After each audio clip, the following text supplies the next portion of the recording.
తెలంగాణ ఈనాడు headlines. అందరి చూపు లక్ష వైపు, 7 ఒలింపిక్స్ లో సెమిస్కోర్, మనం చేజారిన 3వ పథకం. సో ప్యారిస్ ఒలింపిక్స్ శనివారం భారత్ నిరాశనాక ఫలితాలు వచ్చాయి. ఇప్పటికీ 2 కాంస్యాలు సాధించిన హ్యాట్రిక్ పథకంపై గురిపెట్టిన షూటర్ మను భాకర్ 25 మీటర్ల విభాగం నిరాశ చెప్పలేదు. ఆమె చుట్టిలో పథకం చేజార్చుకుని 4వ స్థానానికి పరిమితమయ్యారు. ఆర్చరీలో దీపిక కుమారి కూడా పథకం చెక్కి చేజారింది. ఇక భారత అభిమానులు దృష్టంతా ఆదివారం బరిలో ఉన్న సెట్లర్లు లక్ష్య సేన్ మీదే నిలనుంది. అతను బ్యాడ్మింటన్ పురుషులు సింగిల్ సెమీస్ లో తలబడుతున్నారు. ఈ మ్యాచ్ గెలిస్తే లక్ష్య స్వర్ణపూర్వ అర్హత సాధిస్తాడు. ఓడిన కాస్యా గెలిచేందుకు అవకాశం ఉంది. మరోవైపు ఒలింపిక్స్ అత్యంత ఆకర్షణీయంగా భావించే పురుషులు 100 మీటర్ల పరుగుల ఫైనల్ ఆదివారం రాత్రే జరుగుతుంది. ఇది మన ప్యారిస్ ఒలింపిక్స్ సంబంధించిన విషయం. 50 ఏళ్ల దీప్తి, మరో 100 ఏళ్లకు స్ఫూర్తి. ప్రతి అక్షరం వెలుగుతూ కిరణం, ప్రతి కథనం తిమిరంపై సమరం, ప్రతి సంచిక చైతన్య గీతిక. ప్రతి ఏడాదికి ఒక మార్పు యుగాది. 5 దశాబ్దాల కింద విశాఖ తీరాన మొదలైన ఈనాడు ప్రస్థానం ఎన్నో విప్లవాత్మక మలుపులు సంహార విరజమ్మే మెరుపులో మణిహారం ప్రజాల పత్రికగా అనేక ఉద్యమాలు నడిపింది. పౌరుడి గొంతుగా పాలన వ్యవస్థలో పరుగులు పెట్టించింది. భాషాభిమానిగా వర్ణమాలల సువర్ణ కంకణం తొడిగింది. ఈ 5 దశాబ్దాల అక్షరయాత్రమే నేటి ఆదివారం ప్రతి ఒక్క సంచిక. ఇది ఈనాడుకు సంబంధించిన 50 సంవత్సరాలు కంప్లీట్ చేయడం అనేది. ఇంకా ఇంకోటి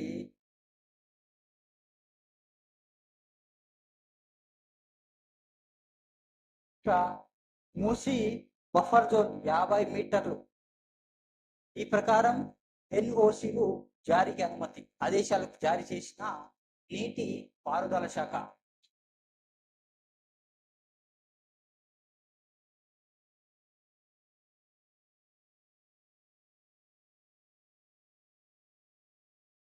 గొలువుల కళలకు కొత్త రెక్కలు.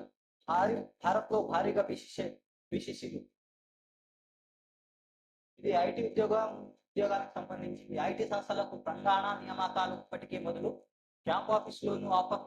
గత ఏడాది కంటే మరొక ప్లేస్మెంట్లు. ప్రతి ఒక్క నైపుణ్యాలు ఉన్న వారికి ప్రాధాన్యం. నిపుణుల అంచనా సర్వీస్ కంపెనీలు వచ్చే అవకాశం. ఏడాదికి దేశవ్యాప్తంగా కొన్ని ప్రముఖ కంపెనీలు చేపట్టనున్న నియామకాలు. 40,000 నియామకాలు టీసీఎస్, 20,000 నియామకాలు ఇన్ఫోసిస్. విప్రో ఏమో 10 నుంచి 12 నియామకాలు, 12,000 నియామకాలు.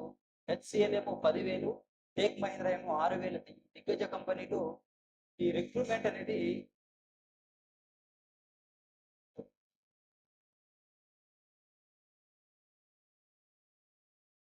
ఇక 3 నెలల్లోనే ఎల్ఆర్సి ప్రక్రియ పూర్తి. దరఖాస్తుల పరిష్కారానికి ప్రతి ఒక్క బృందం నియమించండి.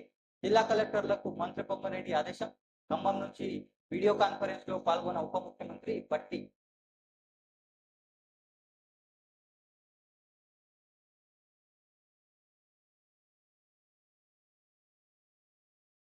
ఈ పాదం ఆగింది, ఓ శకం ముగిసింది. దిగ్గజ భారత నాట్య కళాకారుని యామిని కృష్ణమూర్తి కన్నుమూత.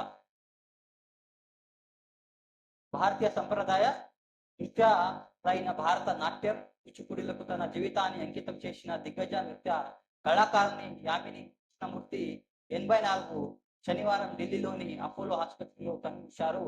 వృద్ధాప్య సమస్యలతో ఇబ్బంది పడిన ఆమె గత 7 నెలలుగా ఐసీయూలో చికిత్స పొందినట్టు యామిని మేనేజర్ కార్యదర్శి తెలిపారు. ఆమె భౌతికాయాన్ని ఆదివారం ఉదయం ఢిల్లీ శివార్లో హౌస్ కాస్లోని యామిని నృత్య పాఠశాలకు తరలించారు. అహవిహత అయిన యామిని 2 సోదరులు ఉన్నారు.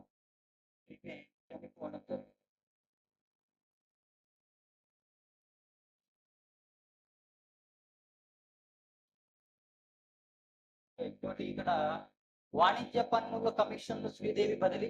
ఈ శాఖలో అంతర్గత వ్యవహారాలతో పాటు ఎస్ఏ బ్యూటీ శాఖ కమిషనర్ గా స్థానతలను ట్రాన్స్ఫర్ పలువురు ఐఏఎస్ ఐపీఎస్ అదనపు బాధ్యతలపై ఒత్తిడి. 11 ఏళ్ల తర్వాత నిర్దోషిగా విడుదల, కింద కోర్టు విధించిన యావజ్జీవ కారాగార శిక్షను రద్దు చేసింది హైకోర్టు. కోర్టులు జనహితంగా అభిప్రాయాలు ఏర్పరచుకోవడాన్ని పోకూడదని వెల్లడి. ఇది ఈనాడు సంబంధించిన హెడ్లైన్స్. ట్యాక్సీలో